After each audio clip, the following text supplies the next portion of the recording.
Should have gone.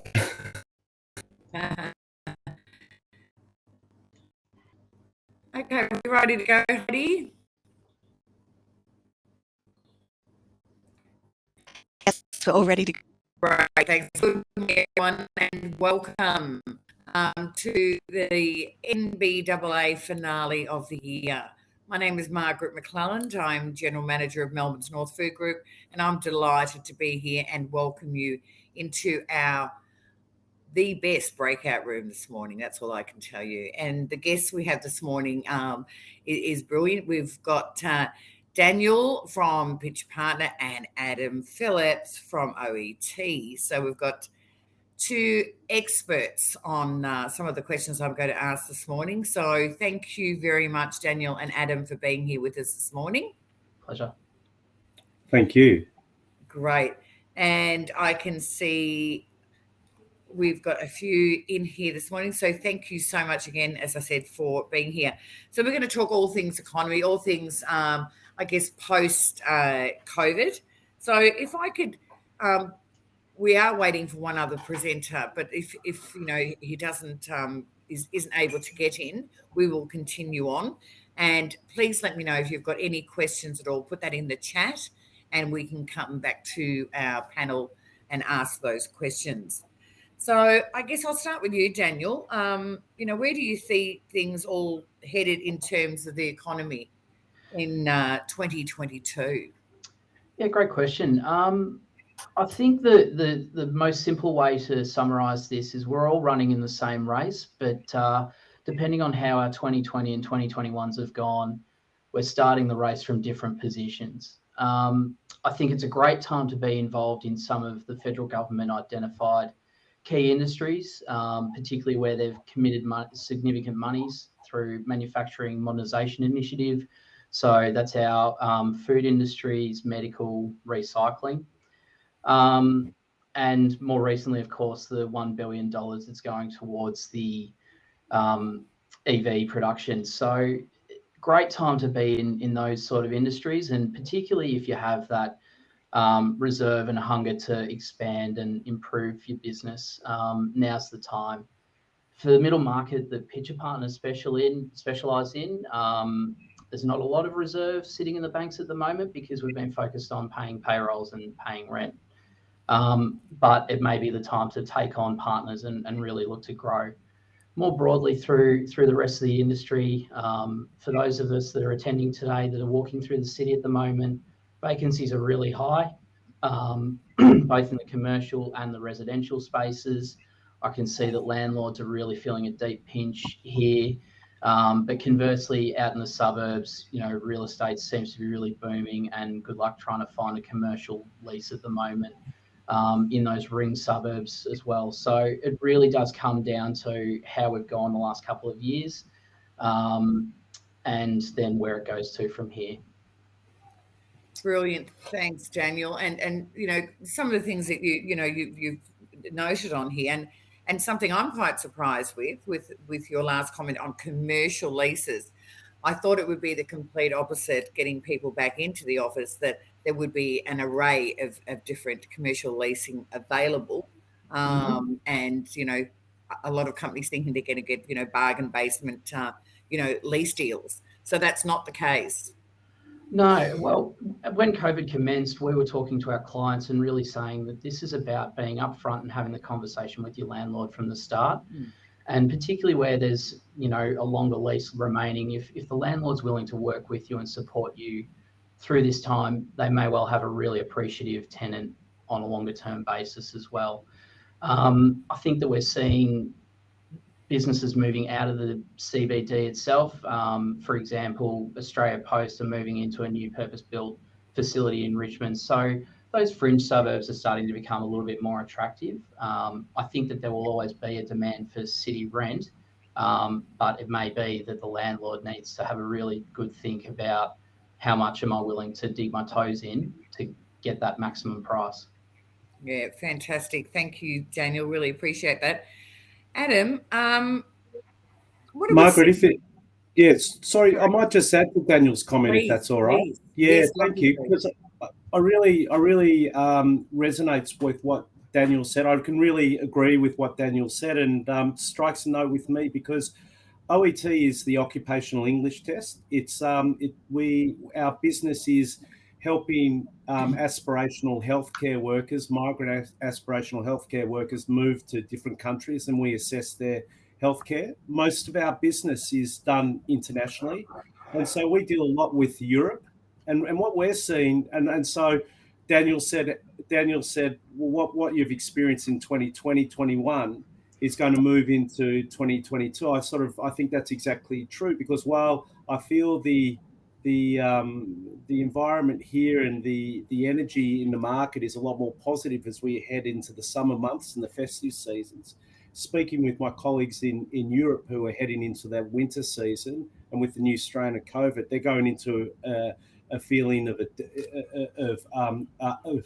of a long winter ahead, and so things don't look so positive. And so that sort of roller coaster of ups and downs, and I think is here to stay, and what we've gone through in 2021 for the foreseeable future. And sort of we're trying to get a view with our business too, and how this has impacted globally. And I sort of feel the best guide for us is to look back at the Spanish flu, and if I'm right in my understanding, this was a 2 to 3 year scenario before it migrated back to true normalness. So I think 2022, have to agree with Daniel, is really going to be more of 2021. Yeah, I don't know if I'm happy or sad. Yeah, no, I agree there. And I love the word true normalness. That has to be the word of the day, Adam. I'm loving that now, and I will be using it. Now, welcome, Michael. I'm so sorry I didn't see you down on the screen there. Welcome. Thanks, Great Thank to you. see you. Are you well? I am, yes. Apologies, I had some technical problems getting on, but we're here now, so it's good. That's not a problem at all. It's fabulous to see you. Now, I guess going back, Michael, I may ask this, the same question of you. Where are you seeing things headed in terms of the economy and the department, I guess, in 2022? Yes, well, I think the Department of Jobs, Precincts and Regions were pretty active, as many businesses out there might have noticed that acronym at the end of some of the payments that they may have received over the period of time. Obviously, from a government point of view, we are looking now to move into more of a recovery and support mode from a government point of view. I did hear Daniel and Adam talk briefly about we're going to continue to be in quite a disruptive period. I think that's true. One of the positive things is it is great seeing how resilient I guess the economy has been and people have been in terms of trying to bounce back out of lockdowns. Particularly for us in Melbourne, obviously it's been a pretty trying time. So I think there's some positive signs in terms of people's willingness to bounce back, and I think a number of people have savings that they have accumulated and are able to then go out and spend again. So I think that's quite positive. But I think, as some of the speakers have said already, it is quite patchy, and depending on your business or your income stream, you may have been significantly impacted. And so a number of people's customers, while some are prosperous, some are in a difficult situation. So that sort of patchiness we're very cognizant of too. No, most definitely, Michael. And obviously the food group, we deal with our, food and beverage partners throughout Victoria, not just the north of Melbourne, and some of our manufacturers, and I hate the word pivot because it's like the new norm word, but some of them totally excelled throughout the last 18 months and some not so much. So you're right. And I did hear Bill Evans yesterday saying that the majority of consumers are probably, I don't know, I'm not, so I mustn't be in that that count, but their savings is probably around about 20% higher than it would be pre-COVID. So maybe my online was a little too much. But thank you, Michael, and I really appreciate that. Now, a question to all of you, and if I could start with maybe you, Adam. What are we seeing with return to work? How's everyone? I mean, the big thing at the moment, I'm hearing this great resignation. I'm hearing so much about that. But, how are your staff feeling about returning to work, or just in general? Thanks, Margaret. It's a huge issue for us, and we're thinking a lot about that. And the Great Resignation is really popular. And I'm at home at the moment, so apologies if the kids are screaming. It's getting ready for school, but I'm never going back to work. Isn't this awesome? And I feel that we're going through waves. Now we're 18 months into this. We're in a hurry. People say 2 years, and I get the 2 school years, but in reality, we're only 18 months into this. We've got a while to go. The narrative's changed, I feel, and we're seeing that. And what we're sort of coming to, what we're feeling is that when we all stayed at home first time round is quite exciting. Once we sort of hooked up, you're on mute, ha ha ha, and we'll all connect, we'll have the teams and so forth. And what we're seeing over time is actually, I miss that social interaction. Some of our staff who are young, we're an international company. We've got migrant workers who have come on visas. Their social circle is their work, and so I've started during COVID. I'm missing out on those coffee chats or the water cooler chats, and what we're finding is people are getting a little bit frustrated and they're getting drained, and actually they want to come back into the office. So for every sort of person who is talking about I'm never going back to the office, we're finding we've got someone else that's saying, actually, I wouldn't mind coming back into the office. And so we sort of have the feeling that we sort of have the feeling that we're going to move into some sort of hybrid moving forward, that'll be part-time office and then part-time at home too. And I think it's going to be a really great move forward for people, because it'll have that flexibility. I mean, the difference between 2 days in the office or 4 days in the office is significant, but it still creates that interactions which are needed to get our business done. So it's really interesting, and I we always sort of tend to talk about what we don't have, don't we? And I wonder when this whole thing passes, we'll say, what did I miss about lockdown? And it'll be like, oh gosh, I can't bear the thought of that conversation at the moment. We'll probably do that. I quite like sitting down and watching James Bond movies every time. I think obviously, Colin, we got out of lockdown just 4 days before the Olympics started, and it said bad timing. Thank you, Adam. I really appreciate that. And I think employers now, it's all around, flexible working, and I think we're going to see more and more of that. Can I ask you, Daniel, what's your view on that? I tend to agree. I preface my comments by saying that, of course, there are always going to be some industries that are just absolutely less suited to a working from home environment. But I think I'd put it down to a cautious optimism. Employers are certainly encouraging their staff to come back in and reconnect with colleagues, build those relationships. But it needs to be done carefully. I think employees want the autonomy to do it in their own time and on their own terms. So to try and push, I think, too hard might be a detractor ultimately. And I think increases resistance from employees to actually coming back in. I think the post-Christmas period and into 2022 will be interesting if we have this new strain of COVID, and my apologies, I can't pronounce it. I don't know who names these things. But I think it'll be interesting. If that doesn't spread through the community, then I can see that there will be a greater willingness to come back in and be more frequently within the office. But if it's another one that sort of seems to take hold in the community, then I think we might sort of head for our home offices again for a little while. Yeah, exactly. Thank you, Daniel. I really appreciate it. And I love Jennifer's quote in the chat. Yep, I want to meet the girls at the coffee shop at 8 a.m. before we wander over to council. Jennifer, totally agree. And thank you for the comment. Michael, what's your views on that question?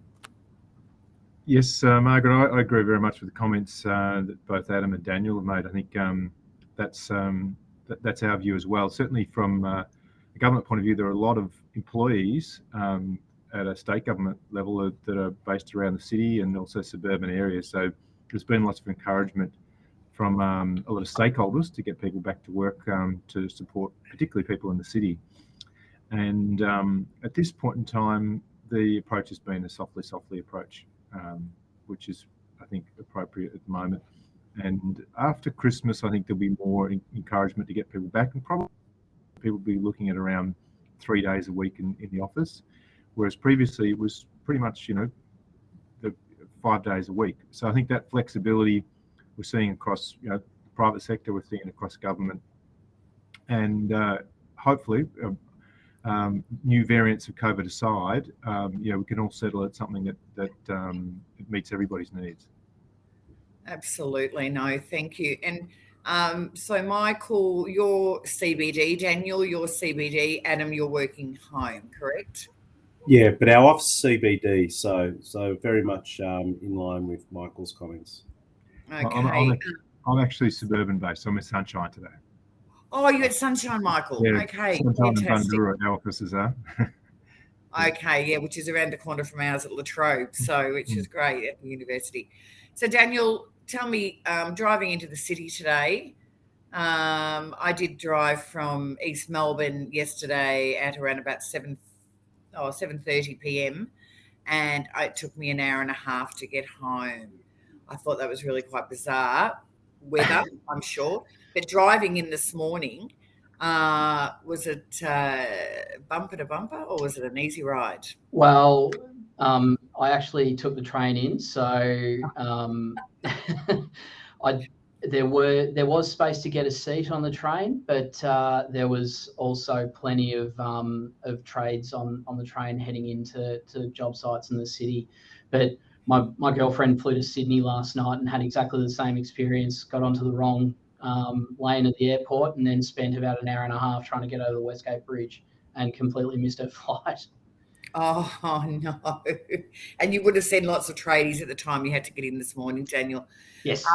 Now, I've noticed there's Jennifer, we have choice about returning slowly now to the office, but ultimately must be back in the office from the 4th of January. We're allowed to apply for a flexible working arrangement and encouraged to work place-based in the community. So, for instance, we'll return to office 2 days a week, be on the road visiting businesses, from home 3 days a week. And she's loving it. So the flexibility, Jennifer's then is letting us know that she's loving the fact that she can do that rather than going in the office 5 days a week. Now, if we've got any questions, if you could quickly put them in the chat box would be great, because we're going to give you a little bit of time to end this, to go in and make yourself a quick cup of tea. I'm very fair and reasonable. I don't give you a minute. I'm going to give you a few minutes so you can go make a nice cup of tea. It's nice. It is so early this morning. Make a nice cup of tea and get ready for the main event. And listen to Dave O'Neill, who I'm sure will give us a giggle. But is there anything else, Adam, Daniel, or Michael, that you would like to add in that couple of minutes that we have left? Yeah, we spoke earlier about the Great Resignation. I agree, it's definitely a thing. I think for employers and their employees, it's important at the moment to really connect with hearts and minds. So with the hearts, I'm talking about those relationships within the office, encourage that reconnection without forcing it. And then minds, of course, provide challenging work, encourage your staff to be creative and to challenge themselves and find new ways of working. And I think it's also an opportunity for plenty of employers out there. Whilst we might be losing some great talent, there's other great talent out there. And it's a question of how will you bring them in and how will you attract them to your business and then look to retain them in a longer term basis. Yeah, I totally agree, Daniel. I think the retention of staff is very, very important. And I think the getting back to that emotional intelligence, I think is very important in the workplace, again, in a HR capacity, I think is something that is needed. And, retaining, as I said, the staff is really important, and meeting their needs rather than going out and having to recruit and go through that process if you've got a perfectly fabulous person already on board. Michael, Adam? I'd just probably add to Daniel's view. Sorry, Adam, that yeah, we're all, as people, we don't really like change, but we actually adapt very well to change. And I think that's perhaps what I referred to earlier in terms of people's resilience, in terms of bouncing back. So I think keeping that flexibility, as Daniel said, and open-mindedness, and yeah, encouraging that creativity, I would very much agree with that. That people will change, but if they feel that things are forced upon them, then I think that becomes quite challenging. So, as most employers are doing, is providing that flexibility to people and being open-minded. Where some of us perhaps thought that was a bit of a challenge in terms of having people working from home, I think we've all found that it's actually got a lot of benefits.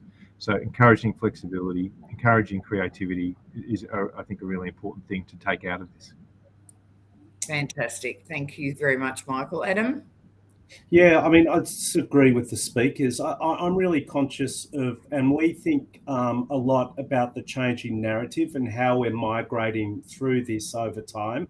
And if I think back to the start of COVID, everyone said, wow, working from home, we're going to take the opportunity to do all of our strategic improvement projects. And I remember the joke on LinkedIn was, what sparked in your, a multi-choice question, what sparked your great technological innovation program? Was it A, the CEO, B, the CTO, or C, COVID? And there's a big circle around COVID. And so we took, we were all talking about how we're going to be more technologically advanced and adopt all these technologies, be efficient and be even better.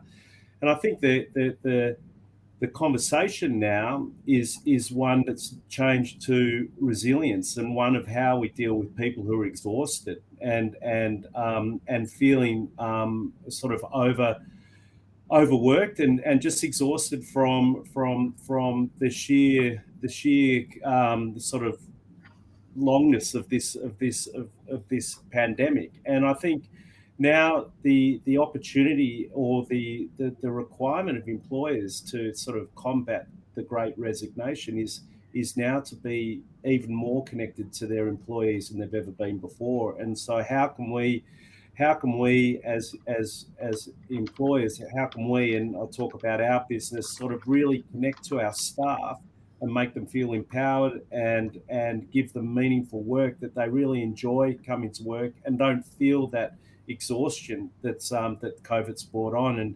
And I think that's a real challenge. Yeah, no, totally agree, Adam. And I think, it'll be interesting that in the new year, I think, everything will start to ramp up again. I think being so close to Christmas, things are starting to wind down.